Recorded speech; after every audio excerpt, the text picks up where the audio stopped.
बढ़ते हैं आगे और इस वक्त की बड़ी खबर आपको बताते हैं। नेपाल की त्रासदी पर सीएम सम्राट चौधरी का बयान सामने आया है। नेपाल की त्रासदी चिंता का विषय है। सीएम ने कहा कि बिहार की नदियां जो उससे जुड़ी हुई थी उसका आज एरियल सर्वे करने के लिए गए थे। अभी तक कोई दिक्कत नहीं है। केंद्रीय गृह मंत्री से भी हमारी इस विषय पर बात हुई है।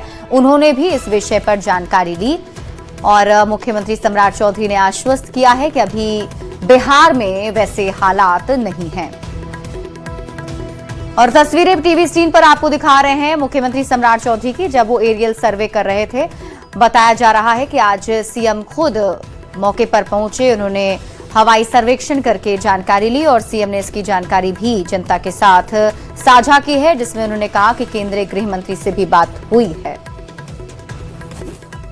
और हम लोग वाल्मीकि नगर तक जाकर हम लोगों ने देखा, अब धीरे धीरे हमारा सेटलमेंट हो रहा है। पानी से अब कहीं कोई दिक्कत नहीं लग रहा है।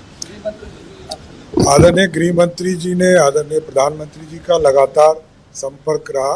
बिहार की चिंता लगातार कर रहे थे, क्योंकि हम लोग को ये नहीं पता चल पा रहा था कितनी पानी आए। भगवान की कृपा से लगभग 1.5 लाख क्यूसेक पानी आए और हम स्टेबल हैं। तो नेपाल में जो बाढ़ आई है उसे लेकर यूपी बिहार के कई जिले में अलर्ट जारी किया गया है। एनडीआरएफ की टीम को जगह जगह पर तैनात किया गया है। पश्चिमी चंपारण से लेकर पूर्वी चंपारण सहित कई जिले में एनडीआरएफ की कुल 9 टीम को तैनात किया गया है, जो हर हालात से निपटने के लिए तैयार है। जरा इस मैप के जरिए हमें आप बताएं कि क्या असेसमेंट है, प्रभावित इलाके कौन कौन से हैं और क्या लोगों को सतर्क होने की जरूरत है? ऑलरेडी स्टेट गवर्नमेंट्स न्यूज़ से, मीडिया से, स्टेट एडमिनिस्ट्रेशन जितने ऑफिशियल्स हैं उनके थ्रू जितने भी कोस्टल एरिया, देवघर के एरियाज़ हैं उनको ऑलरेडी सेंसिटाइज कर चुकी है। बेसिकली जो इंडिया में है कि इस चंपारण, मुजफ्फरपुर ये एरिया ज़्यादा इम्पैक्ट होने का असेसमेंट है। और ट्रेडिशनली कोई भी अगर फ्लड आता है नेपाल से तो इन एरिया से जाता है, जब तक वो गंगा में नहीं मिल जाती है।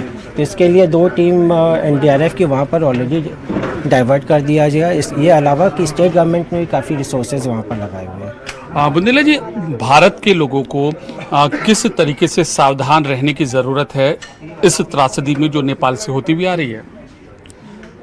ये स्पेसिफिक केस हो गया, लेकिन फ्लड के सिचुएशन में रिवर बेड वगैरह से दूर रहने की ज़रूरत होती है।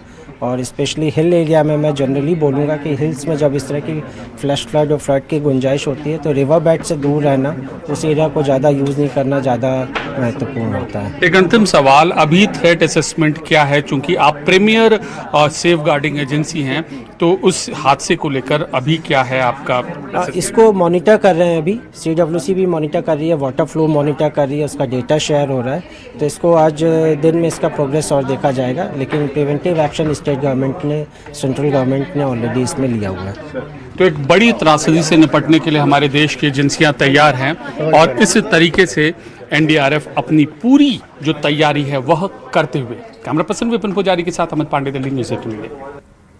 तो नेपाल के भारतीय दूतावास ने हेल्पलाइन नंबर भी जारी कर दिए हैं। भारतीयों की मदद के लिए यह हेल्पलाइन नंबर जारी किया गया है। और आपको बता दें कि भारतीयों की मदद के लिए 2 हेल्पलाइन नंबर जारी किए गए हैं, जो आपको टीवी स्क्रीन पर हम दिखा भी रहे हैं।